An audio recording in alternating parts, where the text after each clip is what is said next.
జరిగిపోయింది. అప్పుడెప్పుడో డిటి నాయక్ గారికి కూడా వాళ్ళ తాతగారిని ఏదో ఒక కేసు అంశంలో నడి రోడ్డు మీద ఏదో తీసుకువెళ్ళారు, అరెస్టులు చేశారు. ఇప్పటికీ ఆ కేసులు ఉన్నాయి. చాలా చాలా అంశాలు ద్వారంపూడి చంద్రశేఖర్ రెడ్డి గారి కుటుంబం మీద ఉన్నాయి.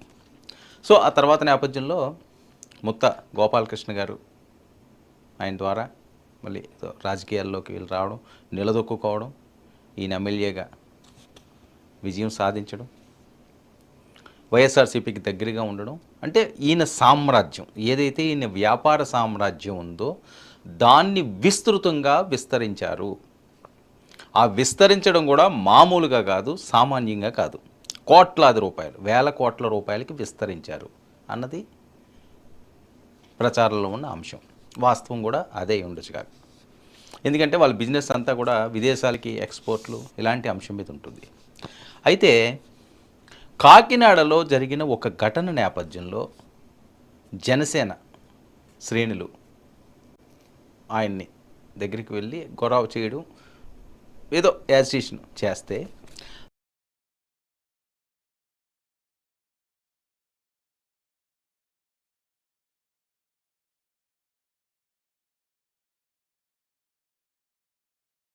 దానికి ఆయన విచక్షణారహితంగా వాళ్ళ మీద అటాకులు చేశారు. వీర మహిళని కూడా చూడలేదు, చాలా ఇబ్బంది పెట్టారు. ఇది పవన్ కళ్యాణ్కి కాలింది. సామాన్యంగానే పవన్ కళ్యాణ్కి ఒక లెక్క ఉంటుంది. ఆ లెక్క కానీ కొద్దిగా తేడా అయ్యింది అంటే అతన్ని ఎవరిని కూడా స్పేర్ చేయడు. తన పర భేదమేమి ఉండదు అందులో. అది స్టార్ట్ అయ్యింది అంటే, ఆ లెక్క కానీ స్టార్ట్ అయ్యింది అంటే సరే, కొంతమంది లెక్క అంటారు, కొంతమంది తిక్క అంటారు, తర్వాత అంశం అది సినిమా ప్రాసల వరకు కూడా అది బాగానే ఉంటుంది. కానీ వాస్తవంగా పవన్ కళ్యాణ్కి కోపం వస్తే ఎవరో ఆపలేరు. ఒక్కొక్కసారి సౌమ్యంగానే ఉంటారు, ఒక్కొక్కసారి సీరియస్ అయిపోతుంటారు, ఒక్కొక్కసారి ముభావంగా ఉంటుంటారు. అంటే ఒక్కొక్కరి మనస్తత్వం, ఒక్కొక్కరి వ్యక్తిత్వం ఒక రకంగా ఉంటుంది. సో ఒక అన్ని కోణాలు మిళితమైన వ్యక్తిత్వం గల వ్యక్తి పవన్ కళ్యాణ్. ఆయనకి ఏంటంటే దాచుకోవడం, ఈ దోచుకోవడం, ఈ ఆలోచనలు చాలా తక్కువ ఉంటాయి. ఎందుకంటే వాస్తవంగా అన్నం అంతా ఉడికిందా లేదా అని ఒక మెతుకు పెట్టుకుంటే చాలు, దాని గురించి మనం చెప్పొచ్చు అన్నట్లుగా కొంతమంది నాయకులను చూస్తే మనకు అర్థమైపోద్ది వాళ్ళ మైండ్ సెట్ ఏ రకంగా ఉంటుంది, ఎలా ఉంటుంది అన్నది. సో పవన్ కళ్యాణ్ ఏంటంటే ఏదో ఒకటి చేయాలి, ఏదో ఒకటి తపన. ఆయన బయటకు వచ్చాడు అంటే ఏదో ఒకటి అవ్వాలి, అక్కడ ఒక మంచి అన్నా జరగాలి, లేకపోతే ఒక స్ట్రాంగ్గా ఒక మెసేజ్ అన్నా వెళ్ళాలి, లేకపోతే ఎవరినన్నా తప్పుల్ని ఎండగట్టాలి, ఏదో ఒక ఉద్దేశం ఉంటుంది. సో ఆ నేపథ్యంలో సామాన్యంగా ఆయన్ని ఎన్నో అవమానాలు పడ్డాడు, ఎన్నో ఇబ్బందులు పడ్డాడు. ఈరోజు ఒక సక్సెస్ సాధించుకున్నారు. అయితే పవన్ కళ్యాణ్ కోపం ఏ రకంగా ఉంటుందో గతంలో ఒకసారి చూశారు. ఎందుకంటే ప్రెస్ మీట్లో భారతదేశ చరిత్రలో ఆ రకంగా అంత ఫైర్ అయిన ఘటనలు చాలా అరుదుగా చూస్తామేమో. చెప్పు తీసుకుండి ఆయన ఇచ్చిన వార్నింగ్ అది ఎప్పటికీ అలా చిరస్థాయిగా మిగిలిపోతుంది రాజకీయ చిత్రపటంలో. సో ఆవేశం వస్తే ఆ రకంగా ఉంటుంది. ఆయన ఏంటంటే భరించారు. ఇంకే ఒక బరస్ట్ అయితే అదొక ఉప్పెన్లాగే ఉంటుంది పవన్ కళ్యాణ్ది. ఎవరో ఏంటి అని చూసే పరిస్థితి ఉండదు. కాకినాడలో మరి ద్వారంపూడి చంద్రశేఖర్ రెడ్డికి అసలు పవన్ కళ్యాణ్కి సంబంధం ఏంటి? సంబంధం అన్నది జనసేన కార్యకర్తల్ని, జనసేన వీర మహిళని ఇబ్బంది పెట్టిన దగ్గర నుంచి ఆయనకి ఆ మంట ఉండిపోయింది. ఏం చూసుకుండి వీడికి, ఈయనతనికి ఎంత అహంకారం, డబ్బు చూసుకున్నా, అధికారం చూసుకున్నా. సరే, అధికారం ఈరోజు తంది, రేపు నాకు రాదా? వస్తే ఏంటి? కాకినాడ నడిబొడ్డులోనే ద్వారంపూడి చంద్రశేఖర్ రెడ్డి నీ ఎంపైర్ని, నీ మాఫియాని కూలదోస్తాను, మీ రౌడీ మూకల్ని, మీ గ్యాంగుల్ని బట్టలోడదీసి రోడ్ల మీద నడిచో పెడతాను, రోడ్ల మీద పరిగెట్టిస్తాను. నీ గడ్డ మీదే చెప్తున్నాను. ఇదిగో సవాల్. అది కానీ జరగకపోతే నా పార్టీ జనసేన కాదు, నా పేరు పవన్ కళ్యాణ్ కాదు. ఇంకెంతకంటే వార్నింగ్ ఉంటుందా ఒక రాజకీయ నాయకుడికి? అంటే ఆయన మీద ఎంత కోపం లేకపోతే జగన్మోహన్ రెడ్డి గారి మీద కూడా ఈయన అంతలాగా సవాళ్ళు విసిరుండడు, అంత హెచ్చరించి ఉండరు.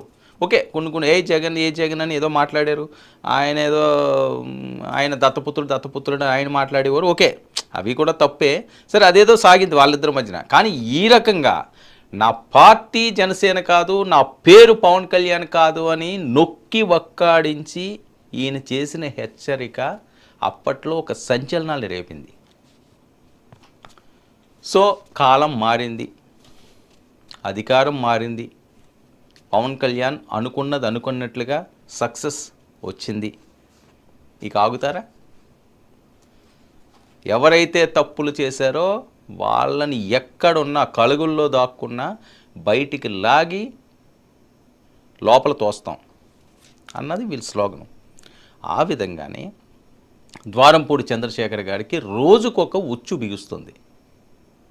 ఎలక్షన్లు అయిపోయిన మరుసటి రోజు నుంచే స్టార్ట్ అయింది. ఎందుకంటే నాదెండ్ల మనోహర్ గారు వాళ్ళ సామ్రాజ్యం ఏవైతే ఉన్నదో, వ్యాపార సామ్రాజ్యం, రైస్ రాజ్యం,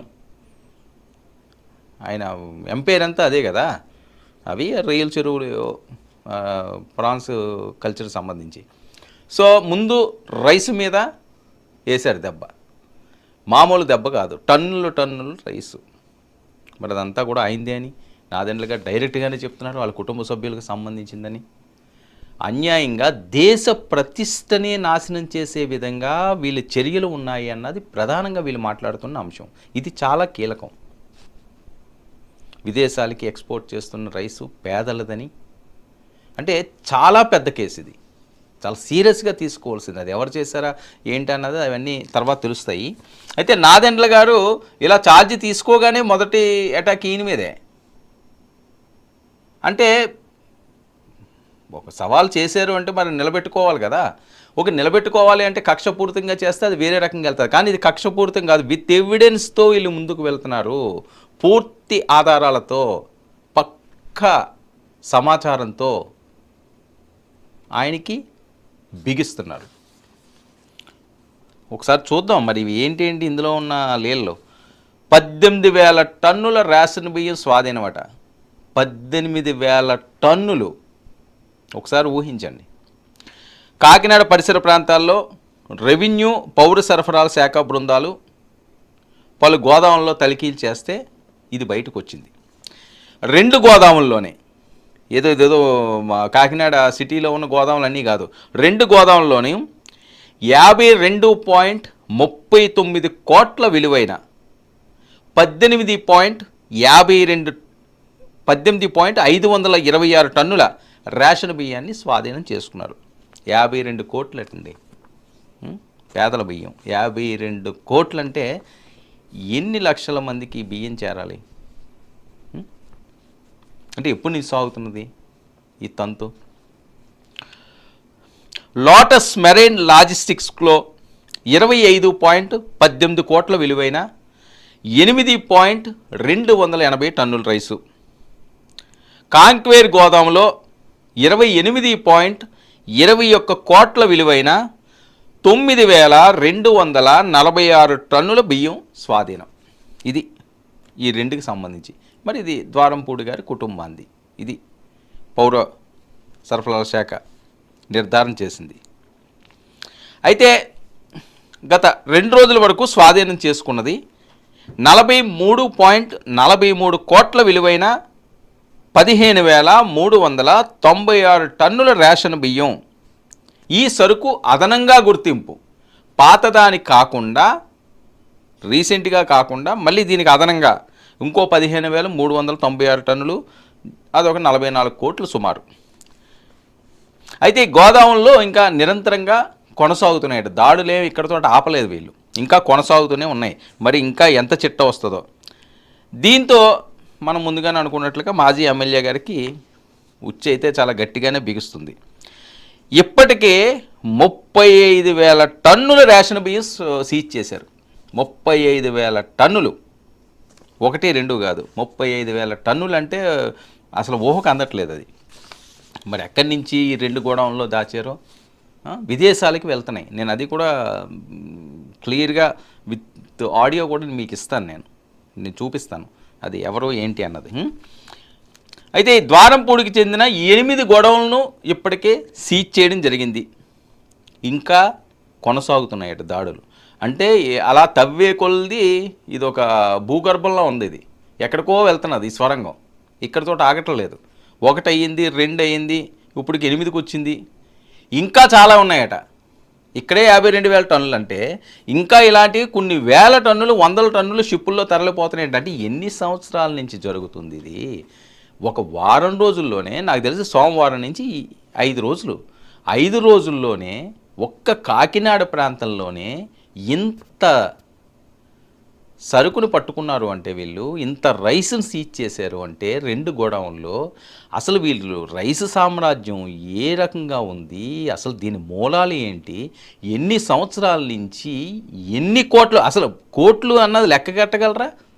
ఈ ఎగ్జాంపుల్ చూస్తే వారం రోజుల్లో పరిస్థితి అయితే 5 సంవత్సరాలు అంతకుముందు వీళ్ళు వ్యాపారాలు ఎన్నో సంవత్సరాల నుంచి ఉన్నాయి, వాళ్ళ తాతగారి దగ్గర నుంచి. ఈ రోజుది కాదు వీళ్ళది. అంటే అసలు మరి దేశంలోనే ఒక అత్యంత ధనవంతుల కోటలో చేర్చాలేమో మరి లెక్కలు తేలిస్తే. ఆ రకంగానే ఉంది వీళ్ళకి వచ్చే సోర్సెస్. మరి దీని మీద నాదెండ్ల మనోహర్ గారు, ఎందుకంటే మనకి ఎవిడెన్స్ ఉండాలి, ఎవిడెన్స్ లేకుండా ఎవరిని మనం డైరెక్ట్గా అనాల్సిన అవసరం లేదు. వచ్చిన ఆధారాల ప్రకారంగానే మనం ఇది చూపిస్తున్నాం. మరి నాదెండ్ల మనోహర్ గారు మంత్రివర్యులు, మరి ఆయన బయట ఒకసారి ప్లే చేయండి, ఆయన ఏం చెప్తున్నాడో చూద్దాం. 7,615 మెట్రిక్ టన్నులు నిన్న సీజ్ చేయడం జరిగింది. ఈరోజు యాంకరేజ్ పోర్ట్లో కూడా వీళ్ళు ఇదే విధంగా దుర్మార్గంగా వీళ్ళు పేద ప్రజల పొట్ట కొట్టేసి బియ్యాన్ని ఎగుమతి చేసి ఆఫ్రికన్ దేశాలకి చాలా దారుణంగా మన దేశాన్ని కూడా చెడ్డపేరు తీసుకొస్తున్నారు. ఇది ఎంత అక్రమంగా అన్యాయంగా చేస్తున్నారంటే, అటువంటి బియ్యం సరఫరా చేసి పేద దేశాల్లో అక్కడ భారీ అవినీతికి పాల్పడి వీళ్ళు ఈ విధంగా ఇక్కడ నుంచి ఎక్స్పోర్ట్ చేస్తుంటే వెళ్తే ఈరోజు యాంకరేజ్ పోర్ట్లో నేనే ఆశ్చర్యపోయాను. మొట్టమొదటిసారి ఇక్కడికి వస్తున్నాను, విన్నాను 2 సంవత్సరాల నుంచి యాంకరేజ్ పోర్ట్ గురించి. ఏ విధంగా ఈ ద్వారంపూడి కుటుంబం మొత్తం కాకినాడ పోర్ట్ని కబ్జా చేసి అడ్డాగా చేసి యాంకరేజ్ పోర్ట్ని ఉపయోగిస్తున్నారు అనేది పుంకాలుగా మనం మీడియా సోదరుల ద్వారా చదువుతూనే ఉన్నాం, చూస్తూనే ఉన్నాం. కానీ ఈరోజు మేము సందర్శించినప్పుడు ప్రధానంగా అశోక ఒకటి, తర్వాత H1 ఒకటి, ఈ రెండింటిలో కూడా తనిఖీలు చేసినప్పుడు పబ్లిక్ డిస్ట్రిబ్యూషన్ సిస్టంలో ఉండాల్సిన బియ్యం ఇక్కడ ఆధారాలతో సహా మాకు దొరికింది. సో 2,800 మెట్రిక్ టన్నులు అశోకాలో అయితే H1లో 2,500 మెట్రిక్ టన్నులు, అంటే 5,300 మెట్రిక్ టన్నులు ఈరోజు ఉదయం ఈ తనిఖీలో మేము సీజ్ చేసాం. పోర్ట్ అధికారి గారికి కూడా నేను రిక్వెస్ట్ చేశాను, షిప్పింగ్ మొత్తం ఆపేయమని. ఖచ్చితంగా ఇంకా లోతుగా తనిఖీలు చేయాలి. జాయింట్ కలెక్టర్ గారు, MD గారు ఒక టీం ఫామ్ చేసి మిగతా గోడౌన్స్ ఏవైతే పోర్ట్ ఏరియాలో ఉన్నాయో వాటి అన్నిటికీ కూడా తనిఖీ చేసి మేము అనుకునే విధంగానే పారదర్శకంగా, నిజాయితీగా పేద ప్రజల సొమ్ము, మన దేశానికి సంబంధించిన సొమ్ము వీళ్ళ అవినీతి కోసం ఉపయోగించుకోవడం అనేది మేము ఇంకా జరగనివ్వం. ఎట్టి పరిస్థితుల్లో కూడా ఈ వ్యవస్థ మార్పు కోసం నిజాయితీగా పనిచేసే వ్యక్తుల్ని ముందుకు తీసుకొచ్చి జాగ్రత్తగా, పారదర్శకంగా ఈ ప్రాంతంతో మొదలుపెట్టాం.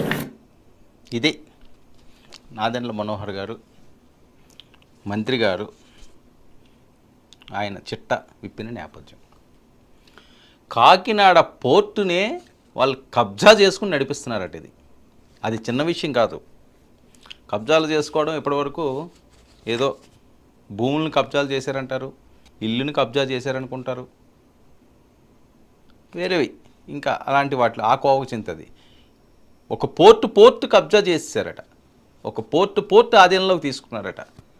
అది చిన్న విషయం కాదు. ఇది పోర్ట్ అథారిటీ, సెంట్రల్ గవర్నమెంట్ విదేశాలకి, ఆఫ్రికన్ దేశాల్లో పరిస్థితి ఎలా ఉంటుందో మనకు తెలుసు కదా. పాపం చాలా పేదవాళ్ళు ఆఫ్రికన్ దేశాలన్నీ కూడా, కొన్ని ప్రాంతాలు. మరి అలాంటి వాటికి ఈ పేదల బియ్యాన్ని పంపిస్తున్నారు. మాకు డిమాండ్ ఎక్కువ ఉంటుందేమో, అంటే అక్కడ ఎక్కువ ఆదాయం సమకూరే అవకాశం అయితే కనిపిస్తుంది మరి ఈ రకంగా. ఎందుకంటే పేదలకు ఇచ్చి బియ్యం అన్నది అంత గొప్ప క్వాలిటీ బియ్యం అయితే ఉండే పరిస్థితి ఉండదు. సో దాన్ని కూడా ఇన్ని వేల టన్నులు వీళ్ళు ఎక్స్పోర్ట్ చేస్తున్నారు అంటే ఇంకా పేద దేశాలకి దాన్ని తరలిస్తున్నారు. అసలు ఎక్కడికి తరలిస్తున్నారు, వీళ్ళకి వచ్చే ఆదాయం ఎంత, ఏ రకంగా ఎప్పటి నుంచి ఇది తరలిపోతుంది? 2 గొడవల్లోనే ఇన్ని వేల టన్నులు ఉన్నాయి అంటే మిగతా గొడవలన్నీ కూడా వీళ్ళ సామ్రాజ్యాన్ని అంతా కూడా తవ్వితే అసలు మామూలుగా ఉంటుందా? ఇదొకటే కాదు, ఇంకా పోర్ట్లో ఇంకా ఇంకా ఏమేమి జరుగుతున్నాయో. గతంలో ఏదో మత్తు పదార్థాలు వచ్చాయని కాకినాడ పోర్టు బేస్గా చాలా ఇల్లీగల్ యాక్టివిటీస్ జరుగుతున్నాయని కథలుగా విన్నాం కదా. మరి ఈరోజు ఈ అంశం బయటకు వస్తే మరి దీని వెనకాతలు ఇంకా ఎలాంటివి ఉన్నాయి? ఇది మొదటిది మాత్రమే. డైరెక్ట్గా మంత్రి చెప్తున్నారు ద్వారంపూడి కుటుంబం అని. ఇది ఎవరో చెప్పనవసరం లేదు, ఎవరో ఆయన విమర్శించేయాలని కాదు, ఎవరో తప్పుడు కథనాలు వేస్తున్నారని కాదు, మంత్రే చెప్తున్నాడు. అక్కడ ఎవిడెన్స్ చూపిస్తున్నాం, సాక్షాత్తు మంత్రి గారు చెప్తున్న మాటలు అవి. ద్వారంపూడి కుటుంబం ఇందులో ఇన్వాల్వ్ అయి ఉంది అని. ఎందుకంటే వాళ్ళకి సంబంధించినవే, ఆ పేర్లు కూడా చెప్తున్నారు కదా. అయితే ద్వారంపూడి కుటుంబం నిర్వహిస్తున్న 2 రొయ్యల ఫ్యాక్టరీలకు పొల్యూషన్ కంట్రోల్ బోర్డు నోటీసులు ఇచ్చింది. ఒక రైసు అన్నది బిగుస్తుంది అక్కడ. మరి అక్కడితో ఆగుతుందా? ఆగే పరిస్థితి అయితే కనిపించట్లేదు.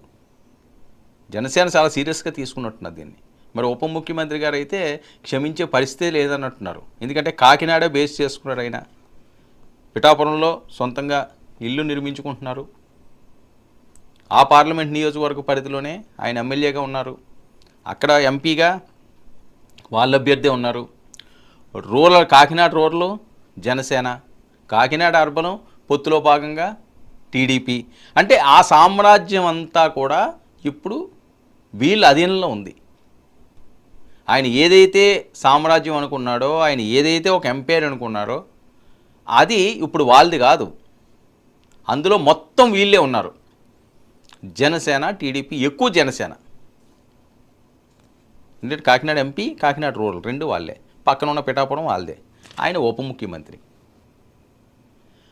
మరి ఇన్ని ఈక్వేషన్స్ అక్కడ వర్కౌట్ అవుతున్నప్పుడు, ఇంత స్ట్రాంగ్గా పొలిటికల్ పవర్ అక్కడ ఉన్నప్పుడు మరి ద్వారంపూడి గారికి ఉచ్చు కాకపోతే ఏమవుతుంది? ఎందుకంటే సామాన్యంగా ఎక్కడా లేదు రాష్ట్రంలో, మీరు గమనించవచ్చు. మిగతా ప్రాంతాల్లో ఇంకా మొదలు పెట్టలేదు, మొదలే దీన్ని మొదలుపెట్టాడు. ఎందుకంటే మరి పవన్ కళ్యాణ్ గారు మాట ఇచ్చినప్పుడు ఆ మాట చెల్లకపోతే ఆయన పరువు పోతుంది కదా. అదేమన్నా సీరియస్గా తీసుకున్నాడేమో. ఇచ్చేయాలి కదా, గతంలో ఏదో ఇస్తామన్నాం కదా, అది ఇవ్వకపోతే బాగోదేమో అని అనుకున్నాడేమో ఆయన. అందుకని అవి ఇవ్వడానికి సిద్ధం పడ్డారు. ఎందుకంటే పౌర సరఫరాలు ఆయన పూర్తిగా ఆ పౌర సరఫరాల శాఖ తీర్చుకోవడంలో కూడా నాకు ఇంకొక అనుమానం కూడా ఉంది. ఇప్పుడు అసలు పౌర సరఫరాల శాఖ మంత్రిగా నాదెండ్ల మనోహర్ గారికి ఎందుకు ఇచ్చారా అని, ఇది ఒక కీలకమైన అంశమే. ఎందుకంటే ఈయన ఎంపైర్ అంతా కూడా అందులోనే ఉంది. వేరే వాళ్ళు అయితే ఏమన్నా మనం రిక్వెస్ట్ చేయాలి, అదే శాఖ మనం తీసుకుంటేలో ఉంటే ఇంక వేరే వాళ్ళతో పనే లేదు, పని పడదాం, ద్వారంపూడి పని పడదాం అని మరి ఈయన ముందుగానే అనుకున్నారా? అలాంటి కూడా కథనాలు వస్తున్నాయి. అయితే మరి అదైపోయిన తర్వాత నెక్స్ట్ దానికి వెళ్ళాలి కదా, రొయ్యల ఫ్యాక్టరీ పొల్యూషన్. రొయ్యల ఫ్యాక్టరీలో ఏ రకంగా నడుపుతారో వేరే చెప్పాల్సిన అవసరం లేదు. అది కూడా అంటే అన్ని వైపుల నుంచి, ఒకవైపు నుంచి మనం డోర్ ఓపెన్ చేసామనుకోండి, మిగతా డోర్లన్నీ కూడా క్లోజ్ చేసుకుంటుంటే ఎంట్రీ ఇది ఒకే వైపు మనం వెళ్ళడానికి ఛాన్స్ ఉంటుంది. మిగతా గదులు అన్నీ కూడా క్లోజ్ చేయాలి, లేకపోతే ఆ డోర్ నుంచి వెళ్ళొచ్చు, ఈ డోర్ నుంచి వెళ్ళొచ్చు, ఈ డోర్ నుంచి వెళ్ళొచ్చు. ఒకే ఎంట్రీ ఉండాలి అనుకుంటే. సో ఆయనకి చాలా డోర్లు ఉన్నాయి కాబట్టి ఏ డోర్లో నుంచో వెళ్ళే ఛాన్స్ ఉంటుంది కాబట్టి ఒక్కొక్క డోరు క్లోజ్ చేసుకుంటూ వచ్చేస్తున్నారు. రైస్ డోర్ క్లోజ్ అయింది, రొయ్య డోర్ క్లోజ్ అవ్వబోతుంది. ఇంకా ఇలాంటివి ఎన్ని ఉన్నాయో, 1 కాదు 2 కాదు, నాకు తెలిసి అయితే అంత సామాన్యంగా ఇన్నైతే వదలరు. ద్వారంపూడి గారికి బ్యాడ్ డేస్ స్టార్ట్ అయినాయి అన్నది సర్వత్రా వస్తున్న టాకు. దానికి నిదర్శనమే జరుగుతున్న అంశాలు, కళ్ళకు కట్టినట్లు కనిపిస్తున్న దృశ్యాలు విత్ ఎవిడెన్స్. అదే సామాన్యమైంది కాదు, విత్ ఎవిడెన్స్తో. ఆయన చూడండి, నాదెండ్ల మనోహర్ గారు ఇల్లు అక్కడ కూర్చున్నాడు. ఆయన ఆదేశించట్లేదు. ఇప్పుడు ఆయన మంత్రి స్థాయిలో ఉన్నప్పుడు ఎవరినన్నా ఆదేశించవచ్చు, ఎవరికైనా ఏదని చెప్పొచ్చు, కానీ అదేమి లేదు, డైరెక్ట్ అటాకే.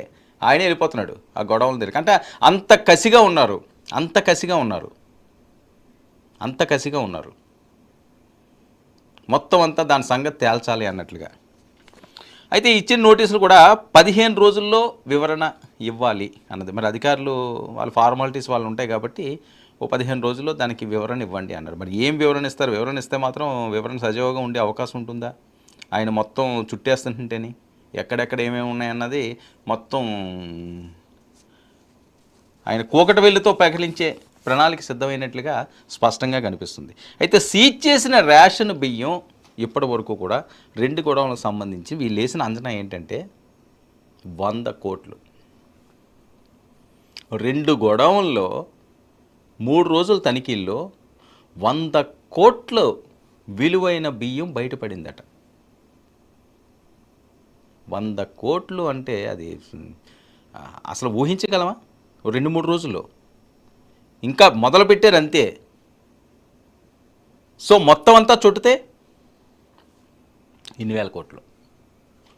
చాలా చాలా కీలకమైన పరిణామాలు కాకినాడ వేదికగా చోటు చేసుకుంది. ఎందుకంటే మొదటి నుంచి కూడా అన్నారు, ఇది ఈరోజు ప్రత్యేకంగా అన్నవి కాదు, చాలా కాలం నుంచి అంటున్నారు. ద్వారంపూడి అంటే సరే ఏదో కక్ష మీద ఏదో అంటున్నారేమో, నిజంగా అన్ని ఉంటాయా, అలాంటి జరుగుతాయా అని చాలామంది అనుమానాలు పడేవారు. వైఎస్ఆర్సీపీ మీద ఏమున్నదిలే, ఆ కక్షతోటి ఏదో అంటున్నట్టున్నారు, ఆ అధికారంలో ఉన్నారు కదా అని. అంటే ద్వారంపూడి గారికి కొన్ని ఉన్నాయి లింకులు అన్నట్టుగా వచ్చింది. కానీ టాకు మరీ ఇంతలా దూసుకెళ్ళిపోయి ఇన్వాల్వ్ అయిపోయి ఈ రేంజ్లో 1000 కోట్ల రూపాయల రేంజ్లో ఉంటుంది అన్నది చాలా తక్కువ మందికి మాత్రమే తెలుసు. ఆ ప్రాంతవాసులందరికీ తెలుసు, బయట ప్రపంచానికి పెద్ద తెలియదు. ఎందుకంటే కాకినాడ ప్రధాన మార్గాలకి దగ్గరగా ఉండదు. ఎందుకంటే అది పెద్దగా డెవలప్ అవ్వకపోవడానికి కారణాలు కూడా అవే.